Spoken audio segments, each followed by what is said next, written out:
Hi friends, ഒരു desktop കമ്പ്യൂട്ടറിൽ എങ്ങനെയാണ് ഒരു റാം ഫിറ്റ് ചെയ്യേണ്ടത് എന്ന് നോക്കാം. ആദ്യം അറിയേണ്ടത് നമ്മുടെ കമ്പ്യൂട്ടറിൽ ഏത് ടൈപ്പ് റാം ആണ് സപ്പോർട്ട് ചെയ്യുന്നത് എന്നാണ്. Like DDR3 or DDR4 etcetera. രണ്ടാമതായി, ഓരോ PCയിലും ഇൻസ്റ്റാൾ ചെയ്യാൻ പറ്റുന്ന റാമിന് ഒരു മാക്സ് ലിമിറ്റ് ഉണ്ട്, ഒരു പരിധിയുണ്ട്. അത് കണ്ടുപിടിക്കണം. അടുത്ത വീഡിയോയിൽ അതെങ്ങനെയാണെന്ന് പറയാം. റാം ഫിറ്റ് ചെയ്യാൻ ആദ്യം CPUവിൻ്റെ ക്യാബിൻ ഓപ്പൺ ചെയ്ത് റാം പോർട്സ് എവിടെയാണെന്ന് കണ്ടുപിടിക്കണം.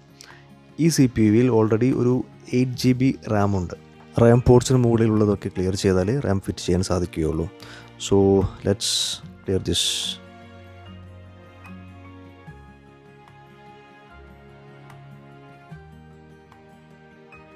ഇപ്പോൾ നിങ്ങൾക്ക് കാണാം, ഇതാണ് റാം ഫിറ്റ് ചെയ്യാനുള്ള സ്ലോട്ട്. 2 സ്ലോട്ട്സ് ആണുള്ളത്. ഓൾറെഡി 1 ഇൻസ്റ്റാൾ ചെയ്തു. രണ്ടാമത്തതിൽ സെക്കൻഡ് റാം ഫിറ്റ് ചെയ്യാൻ നോക്കാം. ഞാൻ വാങ്ങിയത് കൺസിസ്റ്റൻറ്റിൻ്റെ 3 ഇയർ വാറൻറ്റിയുള്ള 8GB DDR3 റാം ആണ്.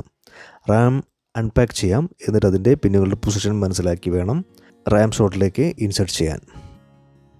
വേറെ കൺഫ്യൂഷനൊന്നുമില്ല. റാമിൽ ഏകദേശം മിഡിലായി കാണുന്ന ഹോൾ റാം സ്ലോട്ടിൽ കയറുന്ന വിധം പതുക്കെ ഇൻസെർട്ട് ചെയ്തുകൊണ്ട് റാമിൻ്റെ 2 എൻഡിലും ജെൻഡിലായി സൈമൾട്ടേനിയസ്ലി പ്രസ് ചെയ്യുക.